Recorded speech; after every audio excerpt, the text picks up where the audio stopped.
Les gars, on se retrouve pour un nouveau trade récap de la journée du 21 juillet. Alors, j'ai plein de trucs sur moi, je sais pas si ça marche. J'ai acheté un nouveau casque pour le stream parce que c'est une dinguerie comment c'est beaucoup mieux. Parce que là, j'ai stream aujourd'hui, c'était chiant sans casque. Et j'ai acheté un micro. Mais je sais pas là, la vidéo, elle prend en compte quel micro. Si elle prend mon micro là ou le micro là. Je sais pas par où ça sort. J'espère que ça fera un bon son, c'est tout ce que j'espère. Alors, petit trade récap de la journée du 21. Je n'ai oublié de me mettre en premier plan, comme d'hab. Ah, t'as capté ou pas? Attendez, parce que j'ai tout cassé là. Présentation, merci. Voilà, normalement ça doit être bon. Alors du coup, petit trade récap de la journée du 21. On a eu un très beau trade pris aujourd'hui. Vraiment pas mal. Sinon, là c'était une impulsion aujourd'hui, c'est tout ce qui s'est passé. Alors, petit trade pris sur des liquidités qu'on a eu juste ici. Donc des liquidités 15M si je dis pas de bêtises, environ équales. Des équales sur le S. Juste ici. Et sur le Nasdaq, on était revenu, c'était des plus bas de 2 heures. Si je dis pas de conneries. Les plus bas de 2 heures étaient là. Et sur le Nasdaq, on était revenu encore dans l'order block juste ici. Et on avait des plus bas 5M juste ici. La toute dernière liquidité de toute cette zone-là avant le fair value gap et plus l'order block. En gros, c'est ça que j'ai visé aussi sur le Nasdaq. Et on est revenu dedans, c'était parfait. C'était parfait. On revient juste ici à plus basse time frame en 1M. En 1M, il s'est passé quoi? Ici, on a commencé, on a fait une divergence SMT entre le S et le Nasdaq, juste ici. Le S, on est revenu, je sais pas si on est revenu, on n'est pas revenu prendre la liquidité, on est revenu faire des équales. Ici, sur le Nasdaq, on est revenu encore une fois prendre la liquidité, réaction à la hausse. Shift de market structure, parce que cette zone-là sur le S est en dehors de la zone de liquidité juste ici qu'on voulait target. Du coup, on a shift la market structure. Voilà, on est revenu dans un fair value gap. Sur le S, c'était environ... euh,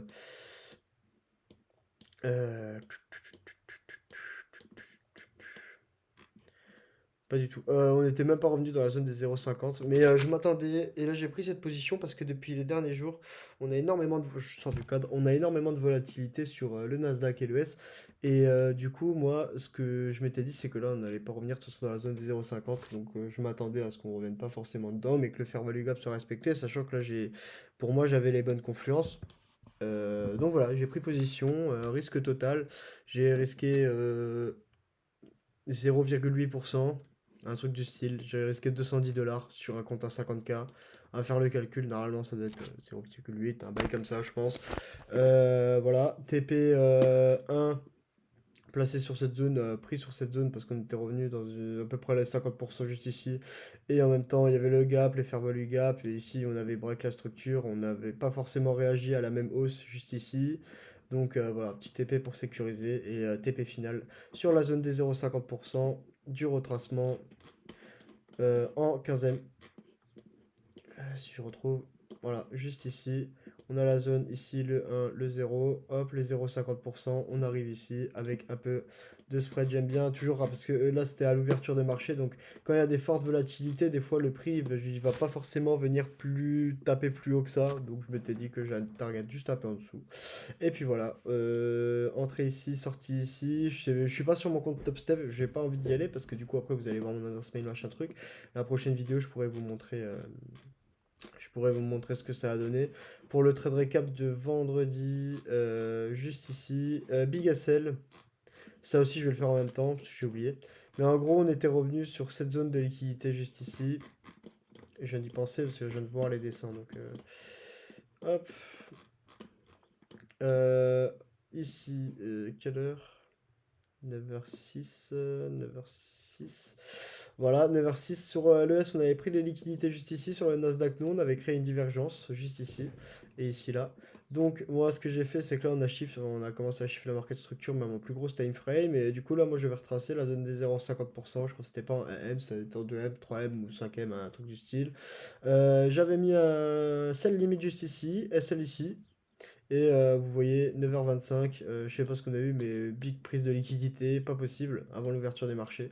Donc SL traçant le SL, je l'ai pas vu passer, j'ai sursauté de ma chaise quand ça arrivait, parce que j'étais pas du tout prêt. Moi j'avais juste laissé mon vue limite, j'étais comme ça, j'étais posé, j'attendais que ça se passait.